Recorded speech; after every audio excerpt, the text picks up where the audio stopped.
د خوست ولایت نادرشکوټ ولسوالۍ د زنیخیلو غرنۍ سیمه ده. هغه سیمه چې څو ورځې وړاندې پرې زورور سیلاب راغی. د سیلاب سختو څپو سلګونه جریبه کرنیزه ځمکه، ولاړ فصلونه او د خلکو موټرونه له ځان سره یوړل او خلکو ته یې مالي زیانونه واړول. د سیمې اوسیدونکي وایي د اوبو چټک بهیر تر کورونو ورسید او که د استنادي دیوالونو او نورو پروژو عملي چارې پیل نشي، د راتلونکو سیلابونو پر مهال به لا ډیره ځمکه او استوګنیز کورونه له منځه ولاړ شي. 400 جریبه ځمکه بیخي تخریب کړي دي که نه دا یې مخ بریښي او ټول سیلاب ختم کړی دی. دا د کورزس سپین سایپین چې دی دا ختم شوی دی. دا څومره ځمکې چې سپین کڼکلی لري دا ټول سیلاب ختم کړي دي. دا کلی ډېر غریب دی، مسکین دی. دغه کلي ته نه په جمهوریت کې کور شوی دی نه په دغه امارت کې کور شوی دی. په دغه سیاه کې چې د کوم سیلاب ورغلی دی دغه ځمکې د دغه د سکون د سرحد دغه کورزونه کور ته اتر خراسپان خل کلای د ډیم کلای دا تخریب کړی د حکومت په داسې سلسله نه راکلی دي هغه کې تخریب شوی دی. خبره دغه دو چې دغه ځمکه د وینې د مونږ څخه دغه ځمکه کې یو فصلینه وي اوس وینې خور شوی دی. په دغه کې دغه کیم کرینه خو جوړ شوی دي چې په خپل سترګو ول د اندازه به وکړي چې بخي سیلاب خراب کړي دي رنګ شوی دي چې د کیم ریغ دی دغه تاسو سخت نقصان دی چې زر تر زر مکته کور و نشي.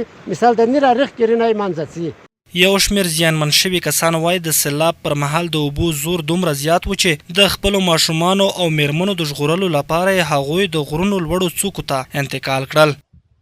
یو طرفه دغه طرفه توی روغای یو دغه طرفه توی روغای دوه طرفه یو سور کړي د مې کورینه دي د مې کټې دي خزه خلخونه وړکه چې کې ودا کټې خپل وښوي چې نه وبډا کې دي ور جن کې خلخونه مې خپل څنګه په غرته مچ کړم پوس په غره کې نو سي سړی لوند نو سي ورنګای رن ولې غلای کې کوا وړکه وړم شومان ودا وغدا دا کوم چترینا بوجای چې شمر نه چويلي دا په لوند نو سوي تاسو کې توي روغه مې پوس په غره کې تاسو لا سایل مې کوچ کرینا وی ان تاسو خپل وینو چې دا خاطه دا خوره ورنتلی دوم دغه طرف پر ولا دغه طرف پر ولا امونځه خو څکه یا نه هم کې تیری چې د کلینه نه وړي وای. بلخوا د خوست ولایت مقام ویان مستغفر ګربز وای ولایتي ادارې د سپین کاڼي متوسطه ښوونځي او د سیلابونو له امله د زیانمنو شویو کرنیزو ځمکو ستونزه جدي نیولې. نوموړی ډاډ ورکوي چې د اړوندو ادارو په همغږۍ به د ستونزې د هواري او د راتلونکو زیانونو د مخنیوي لپاره لازم اقدامات ترسره شي.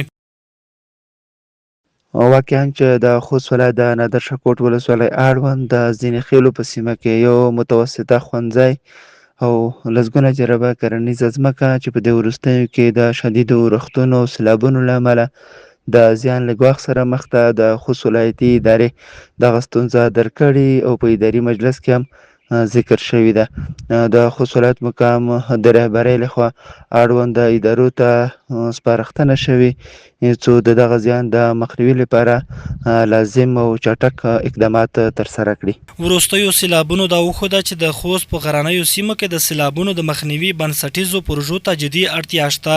زیانمن شوي خلک له حکومت غواړي چې د استنادي دیوالونو د سیندونو د تنظیم او د کرنیزو ځمکو د ساتنې لپاره عملي او دوامدار اقدامات وکړي څو په راتلونکي کې د خلکو سر او مال خوندي شوی وي.